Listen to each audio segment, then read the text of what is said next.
Chapter 16. Goodbye, Mama. After Sir Huntley left, Mama came into the room to check on me. I was sitting on the leather love seat. I was numb. I had nothing. Nothing but the deed to a house I didn't even want. But I will get to that. My dear, are you quite all right? Sir Huntley looked dreadful as he left. Did he have bad news? I couldn't bring myself to tell her I had been reduced to almost nothing. I couldn't disappoint her like that. No, Mama. I'm just sad, I said. And I'm sorry for how I acted, how I spoke to you earlier. I don't know what came over me. I haven't been myself. I twisted the jade ring Jack had given me. She sat down next to me on the love seat, wrapping her arms around me. Well, it's no wonder, my darling. I felt the same way after your father died. That's why I left, my dear Corella. I was so angry. I felt so abandoned and so alone.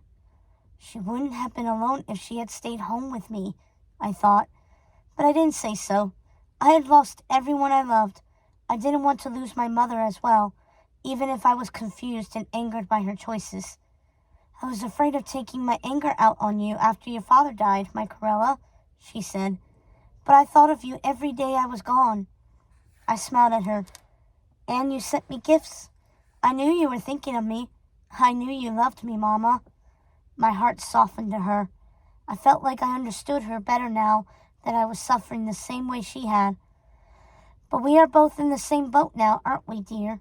Both abandoned, both untethered, both able to distinguish ourselves any way we see it. Corella, use that great fortune of yours and make the best possible life for yourself. You never intended to marry anyway. Travel the world. Build yourself a beautiful life. I broke down crying. I had no means to do any of it, and I hated telling Mama. I have nothing, Mama. Nothing at all except what you see here. Everything is gone, I said, crying into my mother's arms. Oh, my dear, I know you love Jack very much, and it might feel that way, especially at first, but it isn't so. You still have his fortune, just as I have your father's. She released me from her embrace and took both of my hands. I promise you, Corella, everything will be okay. But it won't, Mama. Jack left me nothing. There was nothing to leave me. His businesses were underwater, and what was left was seized by his unscrupulous business partners. He was struggling the whole time we were married, and I knew none of it. I have nothing left. This is shocking. How could Jack let something like that happen? She asked. Sir Huntley thinks he may have been struggling for a long time, losing money steadily to his partners. Of course he didn't tell me a thing about it. You know Jack, always putting on a happy facade, always wanting to make me happy. Mama was in shock. But what of his family money? Surely they couldn't seize that, she said. I signed something, I stammered, before the wedding. A prenuptial agreement.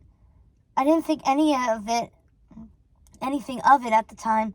I thought Jack and I would be together forever. But now he's gone and his family's money is protected from even me. This is scandalous, Corella. Where will you go?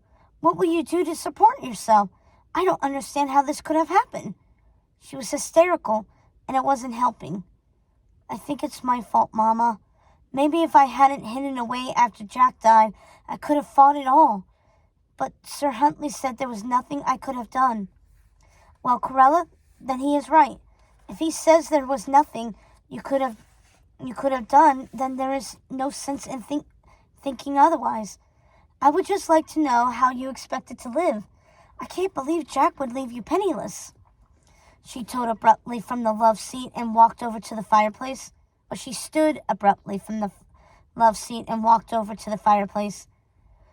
Well, it seems Papa left me DeVil Hall in the event something like this should happen. Something like insurance in the event of disaster. Well then, you're taken care of. Brilliant. I don't have to worry about you. She looked lovingly at a photo of my Papa on the mantel. Mama, the income from the tenants and farmers is barely enough for the upkeep on the house and lands. let alone enough to live on. I thought perhaps I could travel with you, or you would reconsider and let me live here. Is it too late to say you want to keep the house? Listen, my dear, I think the country air will do you some good. Some time away from the city. You have to reclaim yourself, Corella. Create a new life, just as I did when your father died. But how? How will I do that? Corella, you're a strong, resourceful young woman. You're just like me. Your father always said so anyway. Look at me. I lost my husband and my fortune, and now I have it back. You can do the same. Distinguish yourself, my girl. And what better way to do it than with a completely clean slate? And in a new home, DeVil Hall. Oh, that would be so lovely for you, my Corella. I had vague memories of DeVil Hall from when I was younger. We didn't spend much time there because it was too rustic for Mama. Surrounded by a little village with farms, nothing but rolling hills as far as the eye could see. It was hours and hours out of London, so far from my friends and the life I had built for myself with Jack.